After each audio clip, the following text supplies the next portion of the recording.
Oye, país, buenas noches, buenas noches. Oye, país, yo soy Rudy González. Gracias por su compañía en esta hora, como cada noche, aquí por Color Visión y otras plataformas de la televisión nacional e internacional. Estamos en verano, pero con el tiempo encapotado y con lluvia en República Dominicana. Hoy es el día más feliz del año, el día más largo del año, aquí en el hemisferio occidental, y realmente incluso se refleja con una carita con amarilla, el día feliz, el día más feliz del año, el día más largo del año. Los hachazos en el mirador, en los árboles, ha causado una controversia importante e interesante, y ese pulso de poder que vemos muchas veces aquí en República Dominicana. Hablar del tema del Código Penal a mí me parece que es hasta enojoso, debía ser, para los legisladores que tienen 20 años con esta pieza vital para el desarrollo de la justicia y no terminan de aterrizar con la misma. Converso con Carlos Cuello sobre el desarrollo de la economía, las remesas, los temas de la reforma fiscal, etcétera, etcétera, etcétera. Mi columna: oleada de violencia, a propósito de lo que ha ocurrido en los últimos días en República Dominicana. Hassan Nasrallah, que es el jefe del Hezbollah, está amenazando seriamente a Israel de que es el enemigo y donde quiera que se metan sus cohetes van a caer allá. Dios quiera que esa parte del Líbano de donde opera Hezbollah no tenga un resultado terrible.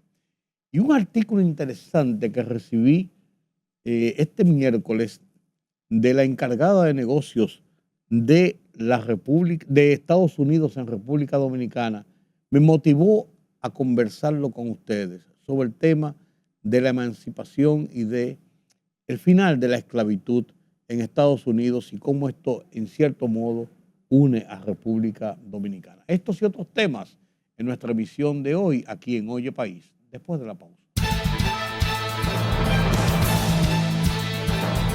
República Dominicana mejoró 18 puestos en el ranking mundial del índice de los Objetivos de Desarrollo Sostenible y ahora se sitúa en la posición 55 de 167, un claro avance con respecto al lugar 73 que ocupaba en la clasificación de 2020.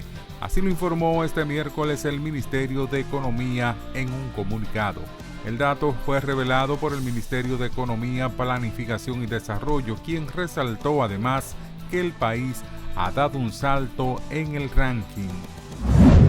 Cerró el año lectivo 2023-2024 para los estudiantes del sistema público dominicano con la realización de distintas evaluaciones escolares. El presente año escolar se inició el 28 de agosto del pasado 2023 con una matrícula de 2.604.449 estudiantes de los sectores público, privado y semioficial en el nivel inicial, primario, secundario y de adultos.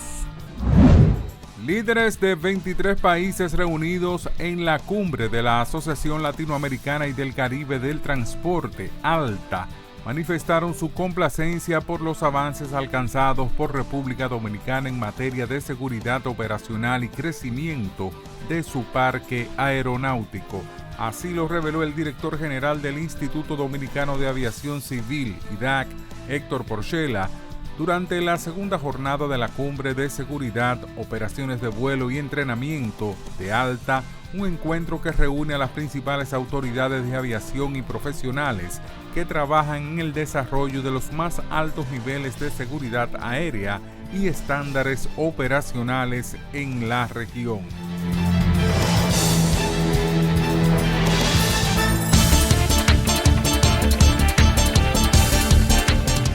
Hezbollah cuenta con nuevas armas y capacidades de inteligencia que podrían ayudarle a atacar más posiciones críticas en el interior de Israel en caso de una guerra total, advirtió el líder del grupo miliciano libanés.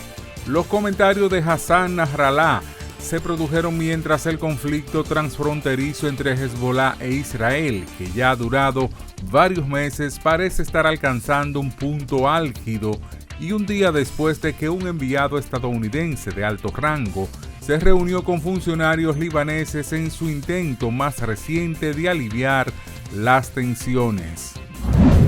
Rusia y Vietnam acordaron no formar coaliciones con otros países que puedan dañar al otro, anunció el mandatario vietnamita Ton Lan durante rueda de prensa tras las conversaciones con su homólogo ruso Vladimir Putin, que se encuentra en Hanoi en una visita oficial. El primer vicepresidente del gobernante Partido Socialista Unido de Venezuela, Diosdado Cabello, dijo que espera que la Unión Europea saque sus narices de donde no las tiene que meter y que el 28 de julio Venezuela pueda celebrar elecciones en paz. Quisiéramos ir a un proceso electoral en paz, que no se metan los gringos, que la Unión Europea saque sus narices de donde no las tiene que meter, que no vengan con sus aires supremacistas a creer que nos van a imponer nada a nosotros, porque los vamos a mandar bien pero bien largo al carajo a todos, sean gringos, sean europeos, sean lo que sean, dijo en su programa Con el Mazo Dando, transmitido por el canal estatal VTV. La libertad solo reside en los estados en los que el pueblo tiene el poder absoluto. Por el respeto a los valores democráticos y la dignidad del pueblo dominicano, el rumbo de la tarde, plural, objetivo, comprometido siempre con la verdad. Con Georgie Rodríguez, Rudy González y Ramón Colombo. Los poderosos ya están en el aire.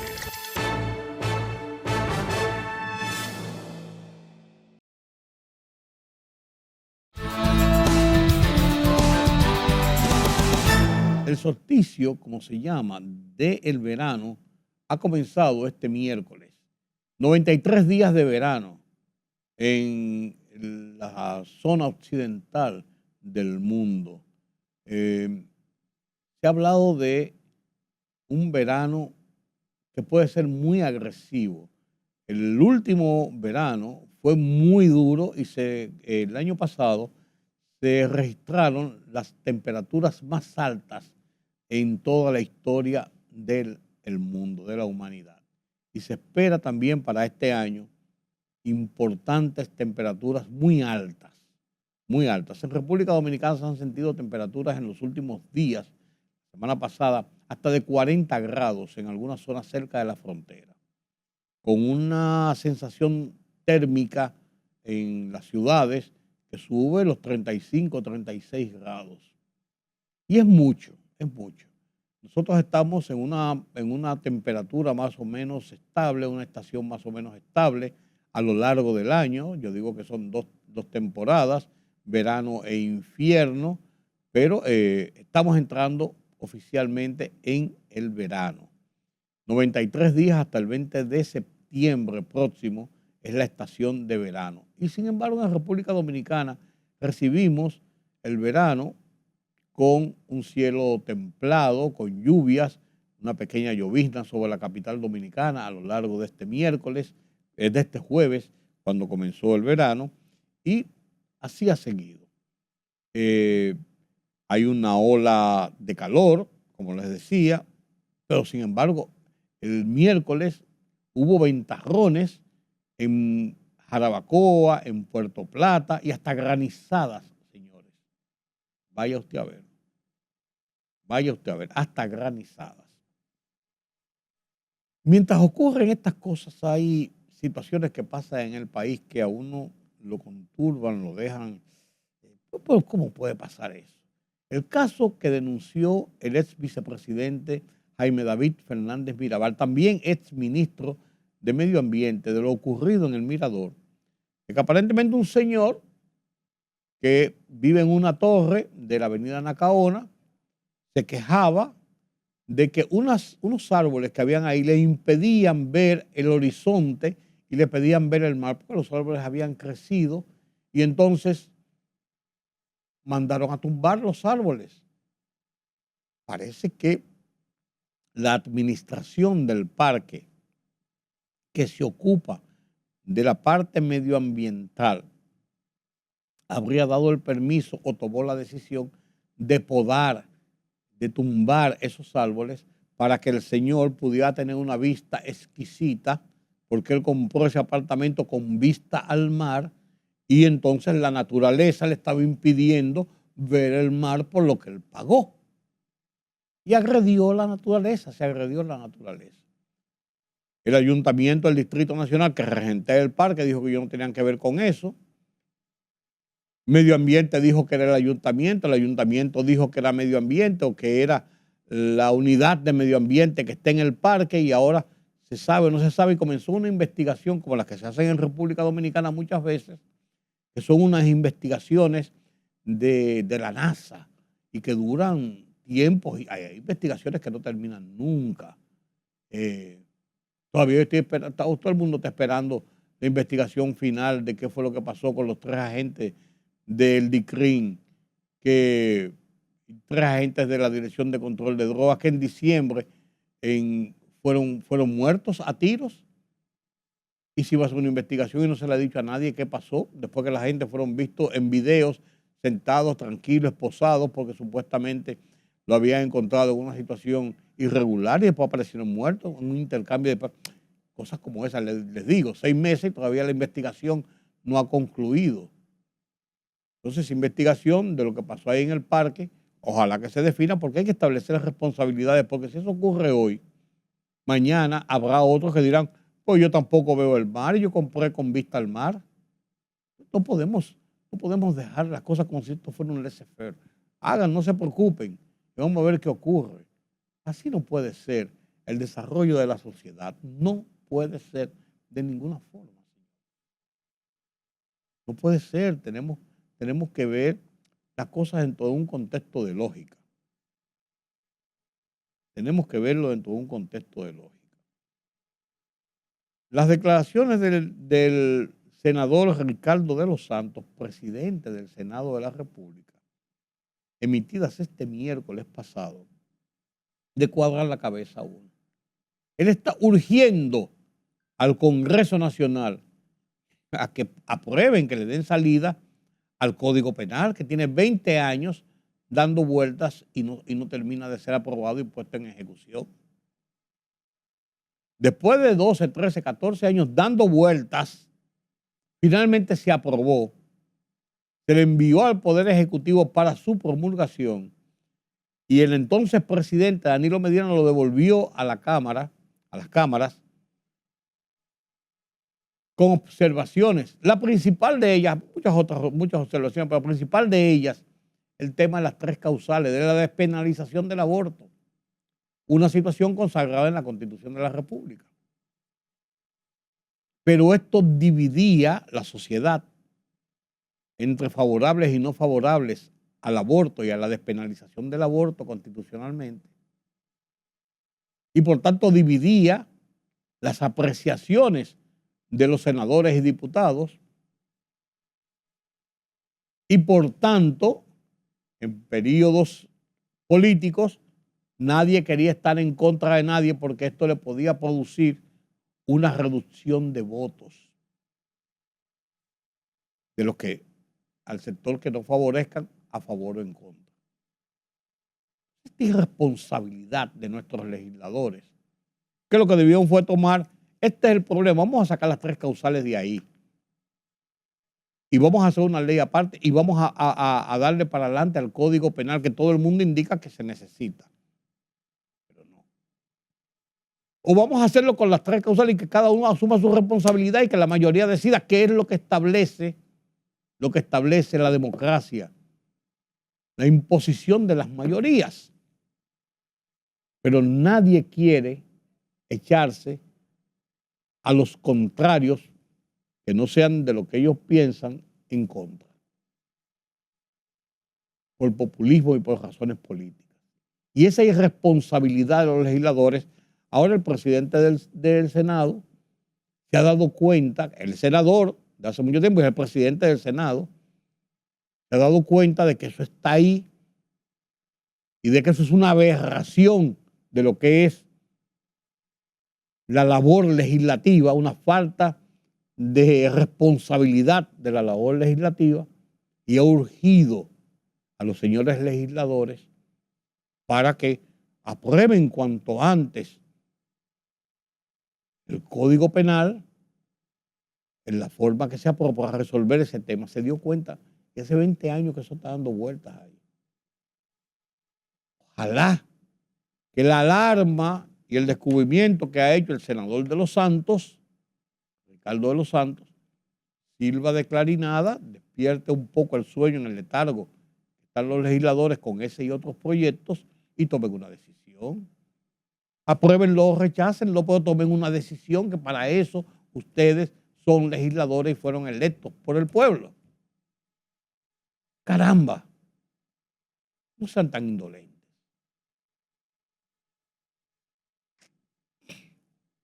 Miren, en estos días, en estos temas en que se habla de los informes de las Naciones Unidas, del Departamento de Estado de Estados Unidos, la Comisión Interamericana de Derechos Humanos, sobre el trato, el tema, la situación del manejo de la crisis haitiana, y donde endilgan a los dominicanos, esa comunidad internacional, y generalmente que no tenemos el mejor trato hacia los haitianos. Este miércoles recibí y leí con mucha satisfacción un artículo escrito por doña Patricia Aguilera, que es la encargada de negocios y la principal funcionaria de la Embajada de los Estados Unidos en República Dominicana, hablando sobre el tema de la esclavitud, de la emancipación, de la terminación de este proceso grosero de esclavitud que se dio en Estados Unidos en 1865, cuando se dictaron las leyes declarando la libertad y aboliendo la esclavitud, y de cómo ella lo plantea como situaciones que empalman los retos de libertad de República Dominicana y Estados Unidos. Un artículo bien elaborado, bien estructurado, que me pareció importante y trascendente. Y yo quiero compartir con ustedes este artículo de Patricia Aguilera, la encargada de negocios de los Estados Unidos, hablando sobre el tema de la abolición de la esclavitud, que este 19 de junio tuvo un nuevo aniversario. Veamos.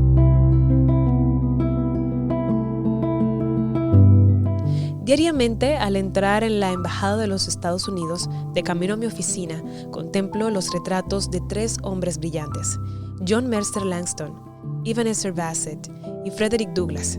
Fueron los 3 primeros encargados de negocios de los Estados Unidos en la República Dominicana. Todos profesionales consumados, activos en la larga, dura y finalmente victoriosa lucha contra la esclavitud en mi país, y todos afroestadounidenses. Hoy, 19 de junio, recordamos el día de 1865 en que las últimas personas sometidas a esclavitud en los Estados Unidos recibieron la noticia de que las leyes del país habían cambiado y su esclavitud había llegado a su fin.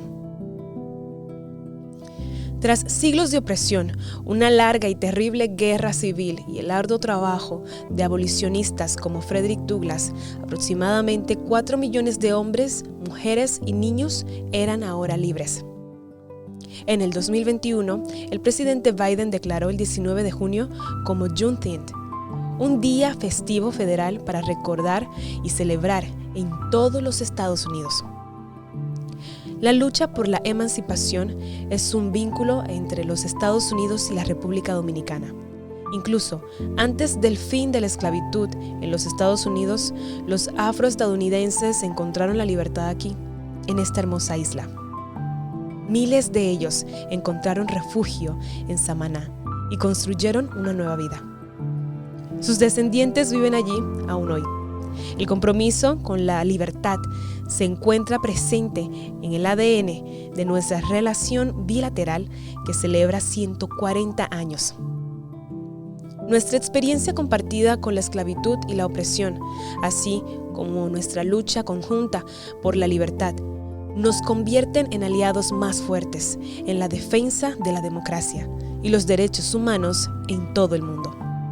Para unirse al Consejo de Derechos Humanos de la ONU, el gobierno dominicano colocó al centro de su campaña la figura de Fray Antonio de Montesinos, quien se pronunció en contra de la esclavitud y la opresión del pueblo taíno. Nos enorgullece celebrar con el gobierno dominicano en nuestras responsabilidades compartidas en este organismo de las Naciones Unidas, tanto por nuestra labor de abogacía en el extranjero, así como la importancia de reflejar los ideales de Fray Antón de Montesinos y Frederick Douglass en nuestros respectivos países. En este día exhortamos a los estadounidenses a reflexionar sobre la importancia de la emancipación y la lucha constante por la igualdad que todavía existe en los Estados Unidos y en todo el mundo. Hemos recorrido un largo camino, pero aún queda mucho por hacer. Sé que el pueblo dominicano comparte nuestros sueños de un futuro para todos lleno de libertad y de oportunidades. Y ha sido un placer trabajar juntos para lograrlo. El legado de mis predecesores sigue vigente el día de hoy. Al celebrarse Juneteenth, recordemos los sacrificios de quienes lucharon por la libertad y alcemos nuestras voces en apoyo a quienes siguen luchando por un mundo más justo e igualitario. Que resuene la libertad. El tema de Haití sigue siendo un tema conflictivo, un tema peligroso, un tema de tensión. Y cada vez más se ve llegar a las puertas la famosa intervención y de cómo la lucha inevitable contra las pandillas y contra la violencia que existe con esos grupos de delincuentes está a la puerta de la esquina. Eso es un hecho. Un hecho. Y hay muchas expectativas sobre que en cualquier momento llegan las fuerzas de intervención y que todo está preparado. Y los dominicanos estamos también preparados. Nuestras Fuerzas Armadas están bien preparadas en la frontera para garantizar la protección y la seguridad del lado dominicano por encima de las críticas de lo que digan y lo que sea. Es la posición dominicana y yo particularmente entiendo que es la correcta. Entiendo que es la correcta. Muchos temas se habla de lo que está pasando en Israel, pero estas amenazas de Hezbollah, que es un grupo terrorista anti-judío, está haciendo estas amenazas de que van a seguir cayendo cohetes sobre Israel, puede extender el conflicto del Medio Oriente y extenderlo más hacia el Líbano y más hacia otros enclaves en esa región tan tensa y tan convulsa. El jefe de Hezbollah, Hassan Nasrallah, ha hecho la advertencia de que el enemigo es Israel y que los cohetes van a seguir cayendo sobre ellos. Dios nos coja confesado. Tanta violencia en el mundo, tanta violencia en República Dominicana, tantos episodios en los últimos días que nos estremecen y nos han hecho pensar qué está pasando en el país, qué está pasando en el mundo con tanta violencia. Yo no tengo respuesta. Lo pongo en contexto en mi columna de esta semana en el Listín Diario, Oleada de Violencia. Lo comparto con ustedes a continuación.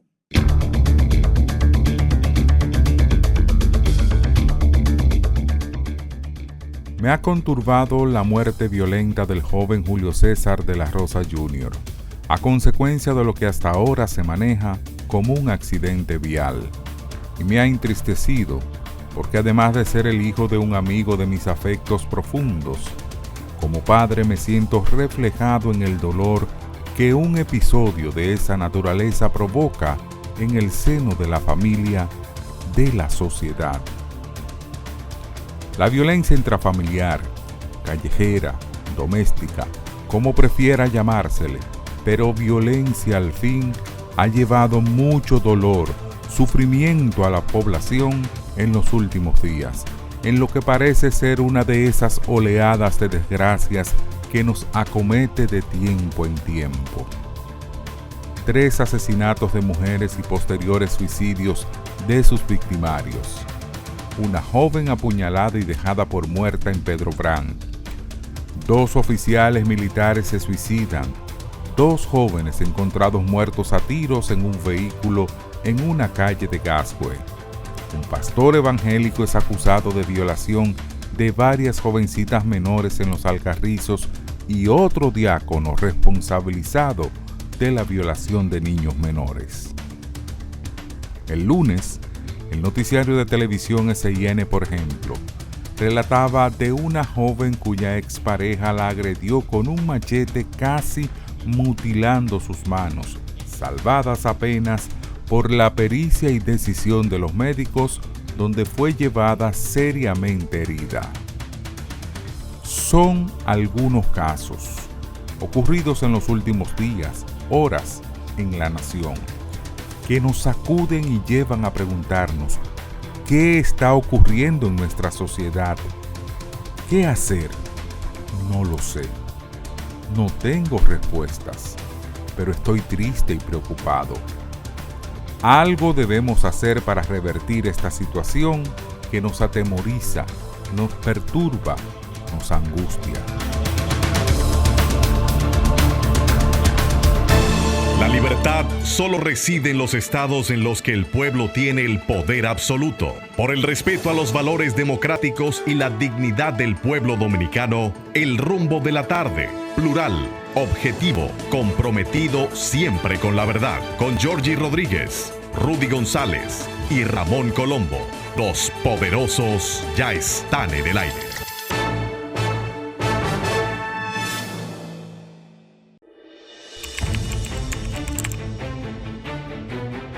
Periodismo de investigación, columnas, opinión, análisis, reportajes de fondo. Hora por hora, una completa plataforma multimedia. Periodismo con valor. Noticias horaporhora.com.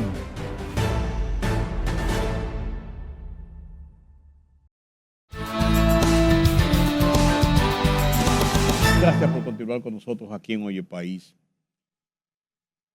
Estos son días de economía, de discusión de la economía, de reformas y de lo que pueden ser las reformas, pero además de eso se pone en el contexto muchas situaciones de lo que conforman a final de cuentas todo lo que es el panorama y todo lo que es el área de la economía y las finanzas en el país. Porque cuando se habla de reformas se tocan puntos muy específicos y cada persona, cada economista, cada sector tiene sus opiniones. Pero en lo que llega el proyecto en sí, la realidad del proyecto, la vida continúa. Como continúa, por ejemplo, el tema de las remesas, que el Banco Central ha anunciado esta semana el volumen de lo ingresado al país durante los primeros 5 meses del año.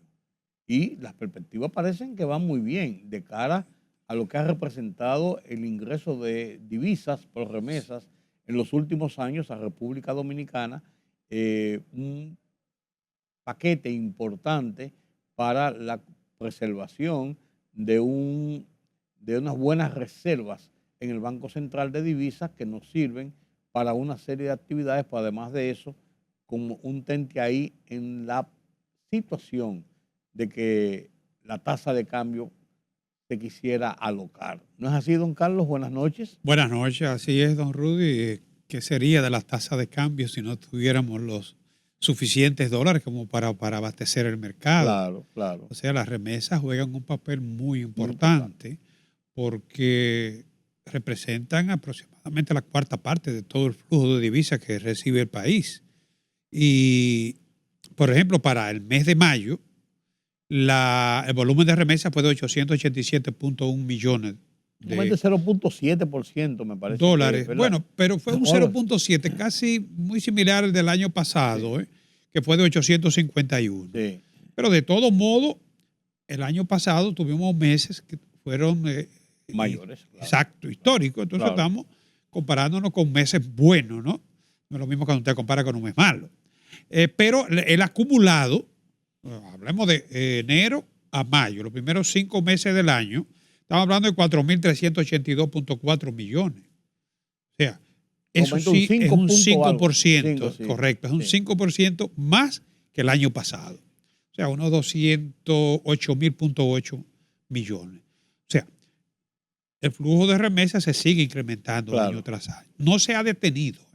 Desde el año 2020, desde 2021, la pandemia, que fue la pandemia, lo analizamos aquí varias veces, la trascendencia de ese aporte de los dominicanos en el exterior para su familia aquí a través de las remesas en un momento de crisis. Esa solidaridad hay que reconocerla como uno de los grandes valores del dominicano. Así es. Y no falló nunca, al contrario. No, al contrario, cuando lo que se estaba recibiendo allá eran transferencias del gobierno, esa transferencia que se recibía del gobierno se compartía también con los familiares aquí. Así mismo es.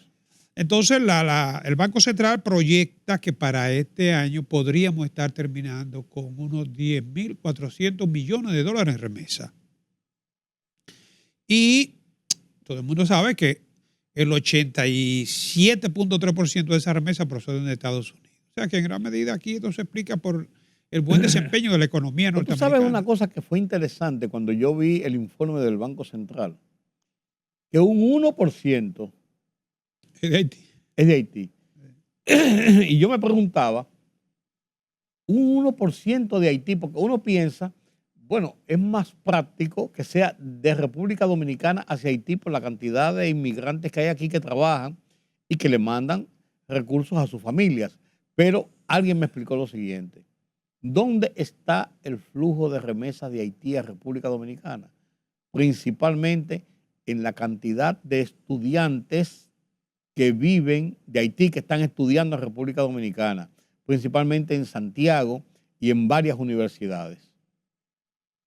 Entonces yo recapitulé, ciertamente, acuérdate que hubo un tema con lo del visado, que si se le extendía o no a un año a los que eran estudiantes, y se habló de la cantidad de jóvenes haitianos que estudian en República Dominicana en varias universidades y principalmente en Santiago y en la capital principalmente. Mira, según las estadísticas del Banco Central, llegan más remesas de Haití que de Italia. Es lo que te estoy diciendo. Cuando yo lo vi, a mí me chocó porque yo decía, debe ser de República Dominicana hacia Haití, que es lo que uno siempre piensa. Debe ser mayor, claro. Por la cantidad porque uno siempre piensa, pero nunca pensé de Haití a República Dominicana, qué cantidad de dominicanos pueden estar allá, que deben haber, importantes, pero qué cantidad para tener ese porcentaje. Y entonces me explicaron, no, espérate, es de los estudiantes haitianos. Sí, pues desde España es un 4.8. Sí, que es si el segundo destino de sí, pero muy lejos de Estados Unidos. Sí, pues, no, claro, pues el segundo sitio de migración de dominicanos. Sí, pero si tú sumas Estados Unidos y España, tienes 92% claro, de remesa. Claro. Sí. El Banco Central reconoce que el flujo de remesa ha contribuido con la fortaleza de la economía en términos cambiarios, ¿no? Las reservas monetarias. Lo que estábamos hablando inicialmente, claro. Sí, las reservas internacionales se sitúan en unos 13.937.5, ¿verdad? Que han bajado un poco, ¿no? Porque el objetivo no es mantener un alto nivel de reserva, que en este caso representan 5 meses de importación y 11.3% del Producto Interno Bruto. El objetivo es que esas reservas internacionales permitan garantizar hasta cierto punto, amén de la confianza de la economía, también la estabilidad cambiaria, que dicho sea de paso, en lo que va del año, la depreciación ha sido de 1.9%. Se tiene un estimado que puede ser entre 4 y 5% la depreciación del tipo de cambio. Hubo en principio, tú recordarás, una alza brusca, sí, pero se ha estabilizado En lo que va del año ya se ha mantenido entre los 59, por ahí, ¿no? Sí, sube un chin, a veces sube cada 59.10, 59.2, se vuelve y se coloca en 59.5. Pues se ha mantenido ahí entre sub y bajas, que se ve que no es una situación de subir paulatinamente. Bueno, Exacto. tú habías hablado de que se esperaba ya que para esto, para mediados de año, ya podíamos estar bordeando los 60, que era la proyección que se tenía. Exacto. Sin embargo, se ha mantenido ahí en los 50 y pico. Sí, 1.9% de depreciación, podríamos terminar con un 4, un 5, pero eso es lo que se tiene contemplado. Claro, ¿no? claro, que estaba dentro del esquema de lo que se pensaba. Exacto. Dentro de la proyección. Exacto. Bueno, el 60% de las remesas son recibidas, digamos, son enviadas a centros urbanos, como es el Distrito Nacional, la provincia de Santo Domingo y Santiago. Ahí se concentra el 60% de la remesa, Sí. en esos tres grandes polos urbanos. Sí, que como quiera que sea, las remesas siguen siendo no solamente un instrumento para las divisas, sino un instrumento para el movimiento comercial de República Dominicana, por lo que hemos hablado muchas veces. Porque esas remesas llegan a los hogares más pobres generalmente y van directamente a solucionar problemas cotidianos, entre ellos, lógicamente, los de alimentación y otros gastos primarios, y van al comercio y dinamizan el comercio. O sea, tienen un impacto social. Eso es un muy impacto importante. Y múltiple, no solamente en un área de la situación económica, sino de la situación social. Mire este dato, por ejemplo, del informe de la pobreza del Ministerio de Economía. La pobreza en República Dominicana, vamos a hablar un poquito de eso ahorita a raíz del documento del Banco Mundial que compartiste. Pero la pobreza en República Dominicana se situó al cierre del año 2023 en un 23%, ¿no? Por debajo de los niveles prepandemia, que todavía otros países no lo han logrado. Pero el dato aquí, para vincularlo con las remesas, a propósito, es que sin la remesa fuera de un 25.2%. O sea, fíjate que las remesas contribuyen un 2.2% a reducir los niveles de pobreza. Claro que es importante. Por lo que te digo, por el impacto que tienen las familias más pobres, precisamente. Claro. Porque son los más pobres los que reciben esas remesas. Hay otros sectores de clase un poquito ya media que pueden estar recibiendo para ayudar al hermano para que vaya a la universidad o vaya al colegio, o cosas muy puntuales, o para la enfermedad de la madre o de la tía. Pero el grueso está para los problemas cotidianos, los gastos cotidianos de las familias más pobres. Tú y yo porque uno dice $200. Pues en un mes, por $200 estamos hablando de 12,000 pesos, casi un salario mínimo. No, el nivel de ingreso para la pobreza que considera el Banco Mundial son 6 y tantos dólares. Claro, estamos hablando. $200, más de 6. Claro. Entonces estamos hablando de casi. Ya no es un pobre que recibe $200. No se considera en la estadística. No está dentro de la estadística como pobre. Claro, entonces te digo, es importante, tiene una importancia capital, social principalmente, lo que tú planteabas, claro. el impacto social que tiene. Fíjate que pese a que el Banco Central proyecta que recibirán remesas por 10.400 millones para el año, ¿no? Colocándose en el segundo generador de divisas, muy cercano con el turismo, ¿no? Lo cierto es que tú y yo comentábamos, porque este es un análisis obligado todos los meses, ¿no? Sí, no por el impacto que tiene. Claro, tú y yo comentábamos que esas son las remesas formales. Sí, claro. Que si se le agrega a eso otras vías. Los tanques que llegan con alimentos. En especie, vía directa. La persona que llegó, mira, te mandó fulano a la vieja, que trajeron una ropa, que trajeron una cosa, le trajeron hasta un regalo, un televisor para las madres. Incluso tarjetas. Sí. Tarjetas emitidas que se las dan y la usan. Sencillamente. Sí, claro. O sea que esta es la medición que hace el Banco Central de las remesas formales. Hay que pensar en eso, quizás, Carlos, como qué proporción, quizás como un 50, uno no sabe. No, tanto no. Pero quizás deben andar por encima de un 10. De un 10 más, además. De un 10 y un 20, adicional, digamos. Sí, porque es importante toda esa parte. Y eso te la sitúa al nivel de las exportaciones. Lógico. Y cuidado. Sí. Y cuidado. Con un alto valor. Y cuidado porque y además con una ventaja, que es una transferencia unilateral. Sí. Y viene segura. Claro.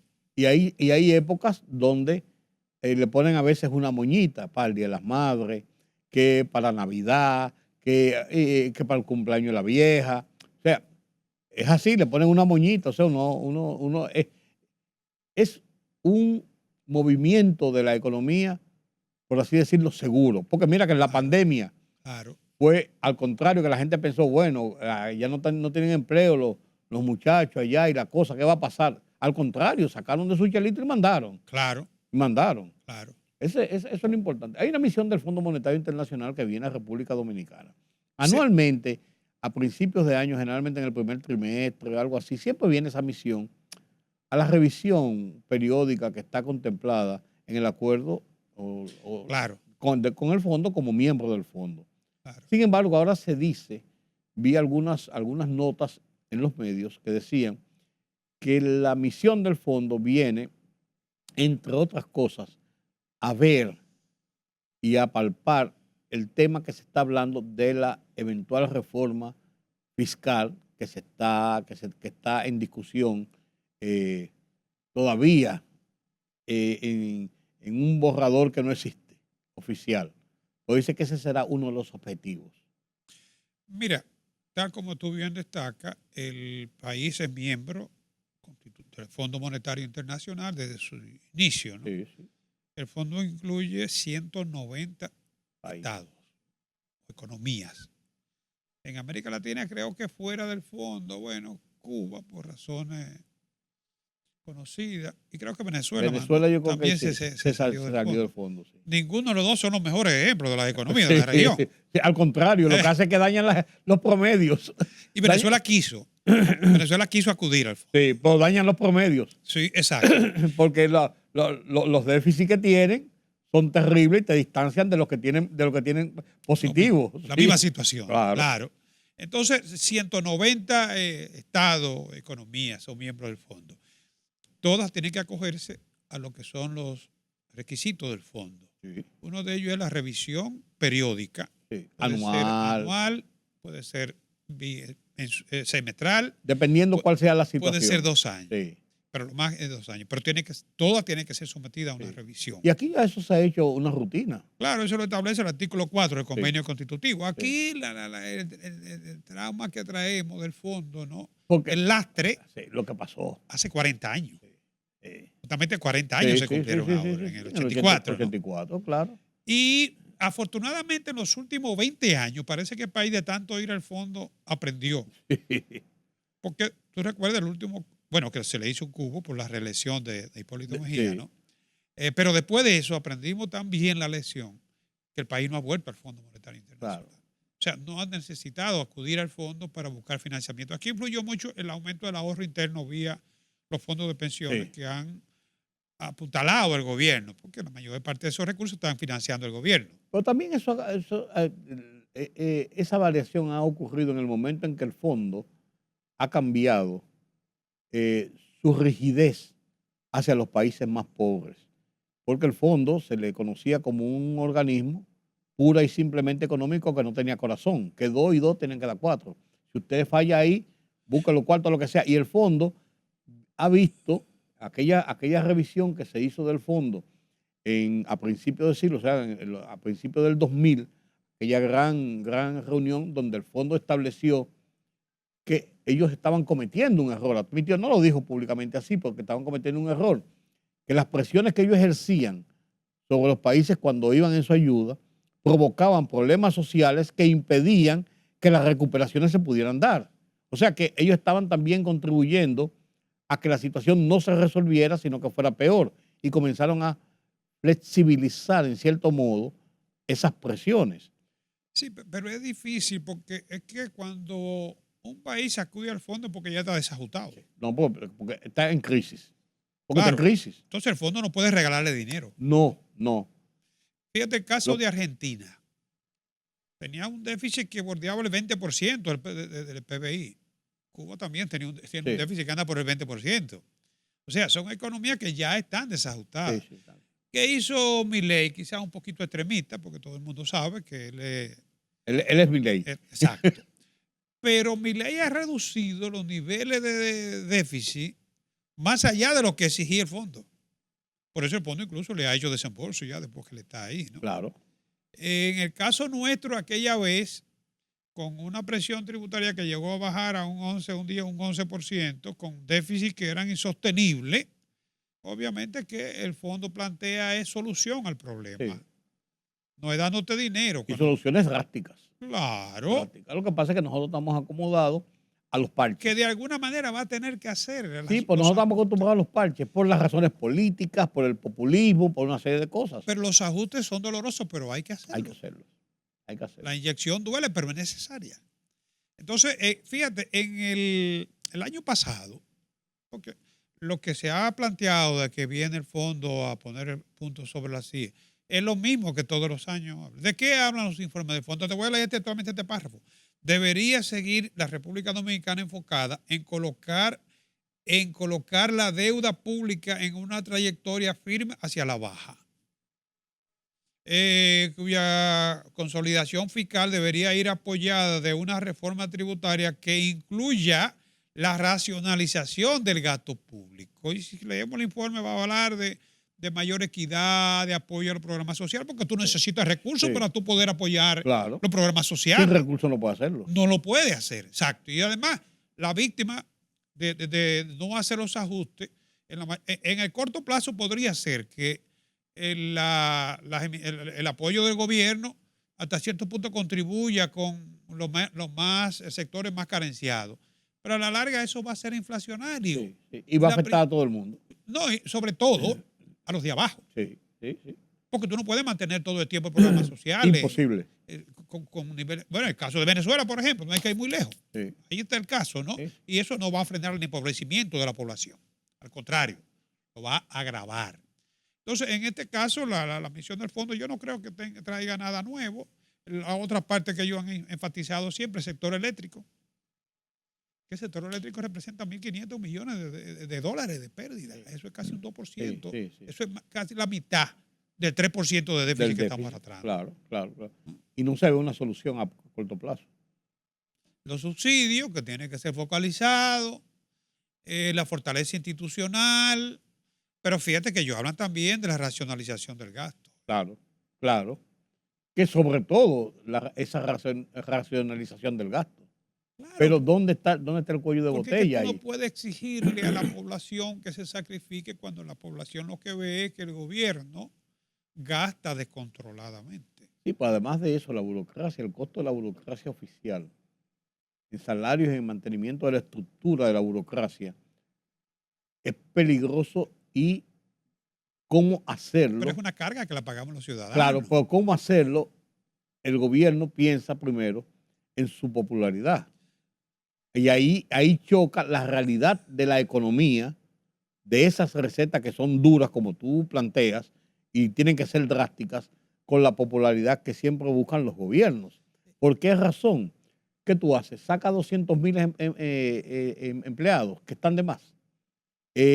Comienzas a eliminar y a controlar realmente ese gasto que es parte de esa ración de desorden que se mantiene. O sea, ahí están, las recetas a veces están, pero sí, no hay quien las aplique. Pero es que en el abultamiento de esa nómina hay mucho clientelismo político. No, pues es lo que te digo, totalmente. Entonces terminamos sacrificando el gasto de inversión. Si la deuda que nosotros tenemos, que se ha ido incrementando, es cierto, si hubiesen utilizado esos recursos para inversión pública, otra cosa. Claro que sí, totalmente. Además, tú provocas más empleo en ese sector valor privado, agregado. Pero los gobiernos no quieren echarse encima eso de mi militancia y mi gente y lo que va a pasar. Con la agravante de que tú dices, bueno, la economía está creciendo a un 5%. Los ingresos tributarios deberían crecer en la misma proporción. Eso está bien. Tú dices, bueno, para crecer al 5 vamos a aumentar la presión tributaria. Sí. Eso sería bonito. ¿Qué te garantiza a ti que con una restricción, porque aumentar la presión tributaria te lo va a quitar a las empresas menos capacidad de inversión? Sí. En una economía donde el gobierno no está haciendo inversión y donde la inversión privada podría tener tanto mayor impacto que la pública. Vamos a tratar, había que cuestionarlo, ¿no? Pero además tú le estás quitando a los consumidores capacidad de consumo.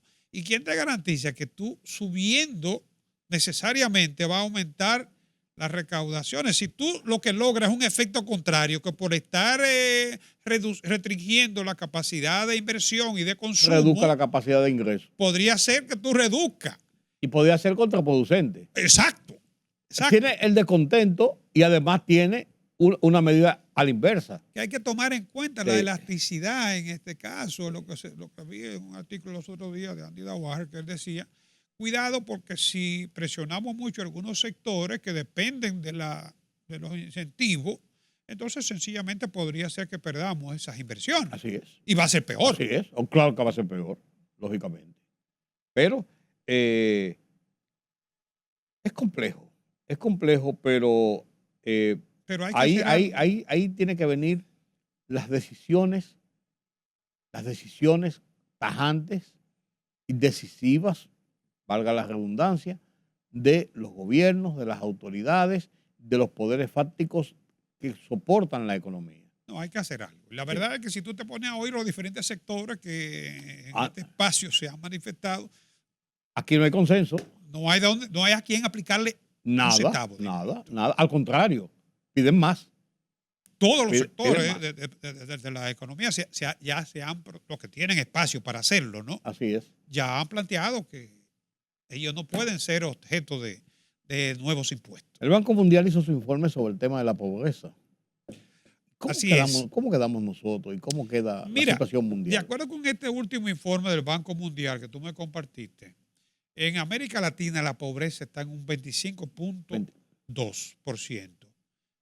Todavía no logra retornar a los niveles prepandemia. Sí, claro. En la pandemia en América Latina llegó hasta el 37%. Sí, fue muy alto. Nosotros subimos al 31%. Sí. Siempre por debajo de la media de la región. Es preocupante. Aquí incide mucho los niveles de desempleo, la calidad del empleo, la política social, sobre todo lo que es la seguridad social. Y en el caso de la República Dominicana, de acuerdo con el Ministerio de Economía, el último informe que tenemos, dice que en el año 2023 República Dominicana tiene un 23% de pobreza, ¿no? Se redujo la pobreza extrema, que es de un 3.8, bajó a un 3.2, la pobreza extrema, ¿no? Pero bajó del 27.7 al 23 en el año 2023. Y se tiene proyección de que estos niveles podrían seguir bajando. La última medición es otra metodología de la encuesta laboral del Banco Central, Mercado de Trabajo. La situaba en un 19 para el último trimestre del año, específicamente para ese trimestre, ¿no? Porque eso fluctúa, ¿no? Sí, claro. Todos los días hay gente que sale. Lo que tenemos que tratar es que entre menos que lo que salen. Eso es lo que tenemos que tratar. Sí. Y eso solamente se consigue mejorando la calidad del trabajo, empleo digno, definitivamente, la integración de la gente al trabajo. Por ejemplo, un dato que ayuda a superar la pobreza es el per cápita. El per cápita nuestro cayó con la pandemia 2021, que fue donde la estadística se reflejaron, 10.808. O sea, de 12.647, el per cápita cayó en la pandemia a 10.808. Una baja de un... En el 23, 12.289 en dólares estamos hablando. Per cápita. Claro. Y obviamente que todavía está por debajo del 2019, que eran 2.647. Pero somos de los países que más rápido se ha recuperado después de la pandemia. Fíjate que América Latina todavía está con niveles de pobreza por encima de la pandemia. No, por encima de la pandemia, claro, sí, muy por encima. O sea que en esto inciden, como te digo, bueno, es que no se podría hablar de esto si no se logra mejorar lo que es el desempeño de la economía. Independientemente de que quizá la distribución no sea lo que nos gustaría, ¿no? Pero necesariamente para que haya menos pobreza tiene que crearse más riqueza. Sí, necesariamente, porque si no, no es posible. Claro. Para la semana que viene sería interesante ver algunos tópicos así del planteamiento que hizo el gobierno, el presidente Luis Abinader, de su plan a el 2036. Y duplicar el PBI y de una serie de medidas que multipliquen lo que es el tamaño de nuestra economía y además de eso, lo que es el desenvolvimiento de nuestra economía. Mira, las estadísticas indican que cada 10 años República Dominicana, como economía, con el dinamismo que refleja la economía, con una tasa media de crecimiento por encima de un 5, ha duplicado su Producto Interno Bruto. Sí, pero estamos, cierto, pero en los últimos, por ejemplo, en la última década tenemos el problema de la pandemia, que es un tema que desajustó todos los pronósticos. No, esta década no creo que esta década se logre. Y ahora de aquí del 26 al 36, del 25 al 36, que cuando él enmarca esta meta, estamos tan sujetos a tantas situaciones, que las guerras, que una serie de cosas que las proyecciones a veces se hacen, se tratan, pero a veces se nos complica cumplirlas. Seamos optimistas, esperemos que usted y yo podamos analizar en el 2036 los resultados de ese plan que está contemplando. Yo estoy seguro, aunque en vez de agua tengamos que beber una de esas bebidas energéticas para poder mantenernos. Está tan lejos el 36. 12 años. Sí, 12 años. Nada más. Nada más y nada menos. Para nosotros es lejos. Para usted creo que sí. Sí. Lejos hemos llegado ya esta noche, don Carlos Cuello y yo, hablando de estos temas. Y hablando de economía, terminar con estas perspectivas nos pone a reflexionar y nos pone a pensar.